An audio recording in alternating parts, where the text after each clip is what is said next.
를 많이 만드는 것이다 라는 부분은 아마 동의하시겠죠. 네. 근데 지금까지는 그 일자리 만드는 것은 민간 기업이 할 일이다. 시장에 맡길 일이다.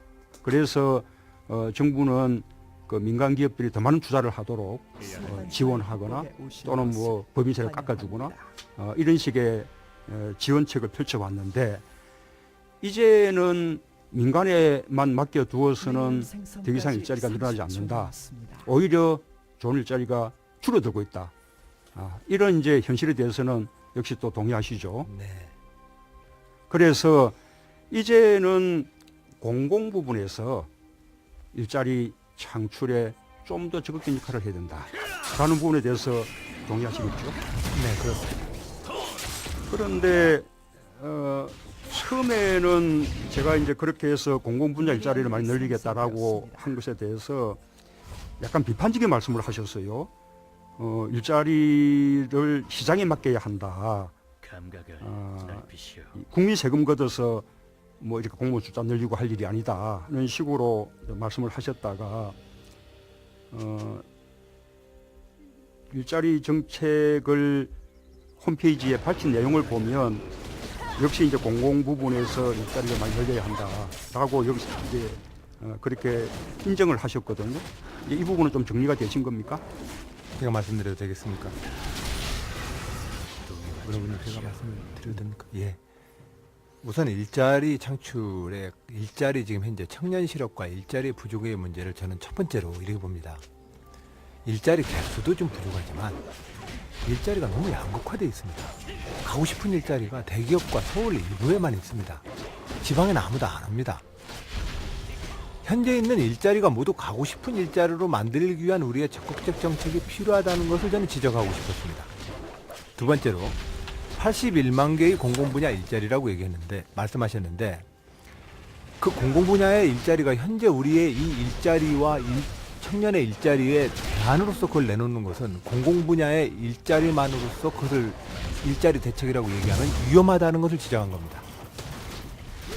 정부 중심의 이 일자리 정책에는 한계가 있다는 것을 충분히 아시지 않습니까? 그렇죠. 네. 그 일자리가 그런 점에서 저는 공공 부분에서만 만들 수는 없는 것이고 네. 당연히 네.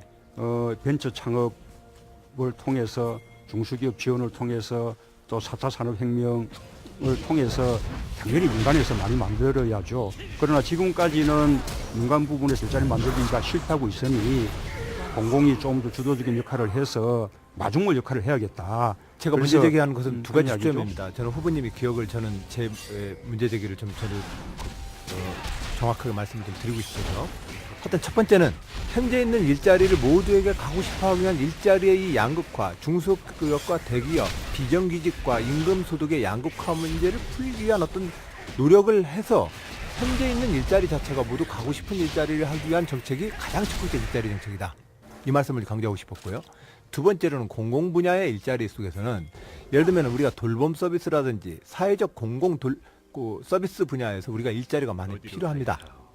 또 특히 국방 분야에서도 일부의 일자리가 필요합니다. 자, 이런 공공 분야에 대한 일자리를 만드는 것은 우리가 어떠한 사회적 서비스로 국가로 갈 것이냐에 대해서는 우리가 거기서 논의를 해야지. 예, 그 점에서는 일자리 부족 문제에 대해서 대안을 공공 분야에서 일자리를 만들겠다고 얘기를 하시니 그 부분은 똑같은 생각이고요. 예. 그러니까 그것은 부족하다는 지적을 한 겁니다. 아니 뭐 그 부분 뭐 논쟁하고 싶지 않고 제가 확인 하나 하고 싶은 것은 지금 이제 충남 도정을 맡고 계신데 충남도에서도 이 공공 부분에 복지 이런 쪽에 더 많은 일자리가 필요한데 현실적으로 중앙정부가 이제 조직이나 총액임금비를 통제를 하기 때문에 필요한 일자리도 만들지 못하고 전부 다 비정규직으로 대체하고 그게 현실이지 않습니까? 만약에 충남도에서도 조직이나 인사에 대해서 보다 많은 자율권과 자치권을 가진다면 굉장히 많은 공공 일자리를 가질 수 있다. 이렇게 나는 생각하는데 맞지 않습니까? 예. 그래서 쟁점이 공공 분야의 문 후보님의 공약을 놓고 제가 비판적 말씀을 드렸던 이유는 그것이 현재의 대한민국의 저성장 일자리 부족이라는 현실에 대한 대안으로서 제시됐다면 부족하다는 걸 지적한 겁니다. 경제 산업 쪽에서의 노동 정책은 다른 방법으로 접근해야 된다. 그것에 대한 질문에 공공 분야에 대해서 81만 개 만들겠다라고 얘기하는 것은 뭔가 피트가 안 맞는다는 말씀을 좀 드립니다. 공공 부분과 민간 부분이 함께 일자리를 만들어야 된다라고 정리를 하고요. 예. 그다음에 제가 왜 이제 이 부분에 대해서 조금 질문을 하고 싶었는가 하면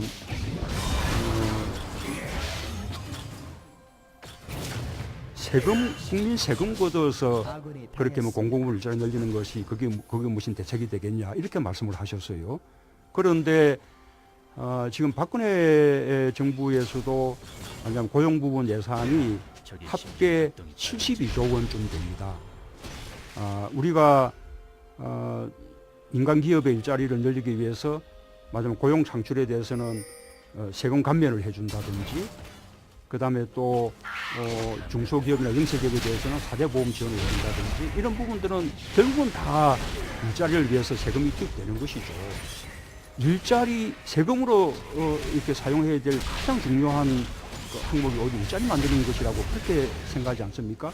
세금으로 일자리 만든다는 그것이 이상하게 느껴집니까? 아닙니다. 지금 현재 일자리 개수가 부족하다는 거에 대해서 일자리 개수를 공공 분야 투자해서 일자리 개수를 만들겠다고 대답을 하시니 그것으로는 부족합니다. 그것은 과거 우리 대한민국 해왔던 정부 주도형 경제 정책의 패턴입니다. 지금 우리에게 필요한 것은 새로운 형태의 경제 산업 정책인데 그건 두 가지입니다. 말씀하셨던 것처럼 새로운 산업 분야에 일자리가 늘어날 수 있는 혁신을 유도하는 것. 두 번째로는 현재 있는 일자리 개수로도 좋습니다. 그건 공감하고요. 예. 어쨌든 그러기 위해서도 지금은 좀 공공 부분이 마중물 역할을 해줄 필요는 있다라고 이제 말씀을 좀 드리고 싶고, 이제는 또 우리 이재명 후보님 또 안 할 수 없는데 또 어쨌든 우리 지금 촛불 전국에서 아주 시원한 말씀으로 또 국민들을 많이 또 대변하셔서 역시 또 우리 당의 예언도 넓어지고 지지도를 높이는 데도 크게 기여를 하셨습니다. 네, 감사합니다. 감사 말씀을 드리고요. 아까 이제 우리 사회 새로운 대한민국을 위해서 재벌 개혁 말씀하셨는데 또 이제 못지않게 중요한 것이 적폐 청산 가운데서는 권력기관 적폐 청산 아니겠습니까? 지금 국정농단 본질은 국가 권력을 사유화해서 국가 시스템을 무너뜨린 게 이게 국정농단의 본질이고, 그 중심에 청와대가 있고 검찰이 있고 국정이 있는 거 아니겠습니까? 그래서 저는 우선 청와대 특권을 버리고 광화문 대통령실을 들겠다. 그리고 지금의 청와대는 시민들께 돌려드리겠다. 이렇게 그 공약을 했는데 우리 이재명 시장님도 지금 시장실을 성남 시민들께 개방한 것으로 알고 있거든요. 아까 방금 말씀드린 광화문 대통령실에 공감합니다. 이제는 그런 외형들도 매우 중요하죠.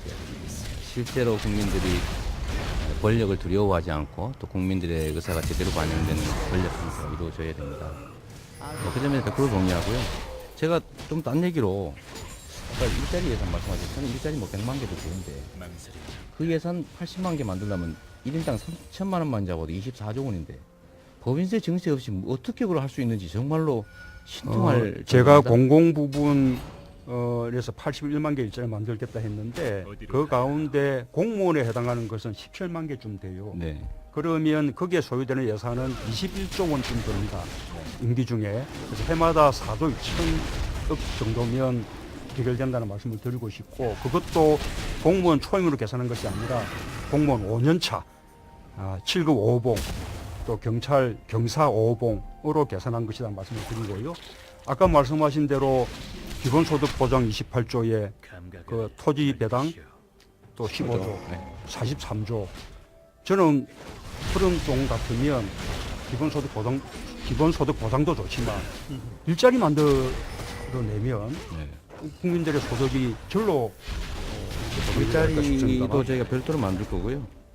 제가 드리는 말씀은 80만 개의 일자리를 공공연히에서 만드는 거 다 동의하지만 왜 법인세 인상이 가장 마지막 순위여야 하는지, 왜 이 사회의 가장 강자인 재벌들에게 가장 유리한 정책 순위를 정하는 것인지가 저는 계속 의문이어서 그 부분 아까 안희정 후보님이 너무나 설명을 잘 해주셨어요. 전체 우리가 하려고 하는 사업들에 대해서 재원 대책들을 국민들에게 설명해야 되는 네. 것이죠. 그래서 1차적으로는 고소득자들의 소득세, 그리고 또 고액 상속, 고액 정려에 대한 그 세금, 다 늘려도 제가 자본 계산해 소득. 보니까 5조 원 만들기가 어렵더라고요. 예, 법인세 그렇지 외에는. 않습니다. 네. 우리 그렇게 해서 이 우리의 조세 부담률을 네. 1%만 높여도 무려 15조 정도의 결국 서민들의 세금을 올리는 거 아닙니까? 자, 여러분께서는 스다키 정관용입니다. 특집 더불어민주당 제19대 대통령 예비 후보자 토론회 함께하고 계시고요. 문재인 후보의 17분 주도권 토론까지 지금 듣고 계십니다. 문재인 후보의 주도권 토론 시간에는 최성 후보, 이재명 후보가 질문을 받은 사람이 역질문을 하는 진풍경이 또 펼쳐지기도 합니다. 이런 분위기를 화기애애 이 정도 표현하면 어떨까 싶습니다. 마지막 최성 후보 17분 주도권 토론 시작해 주시죠. 네, 최성 고양시장입니다. 이렇게 또 주도적 토론을 하게 되니까 감회가 새롭습니다. 김대중 대통령님의 TV 토론 대책팀장으로서 정말 힘든 여야 간의 정권 교체를 이루게 했던 저 최성이 이제 후보가 돼서 이 자리에서 김대중 대통령님과 노무현 대통령을 이야기하면서 나라의 미래에 대해서 이야기한다는 게 우선 감회가 새롭고요. 또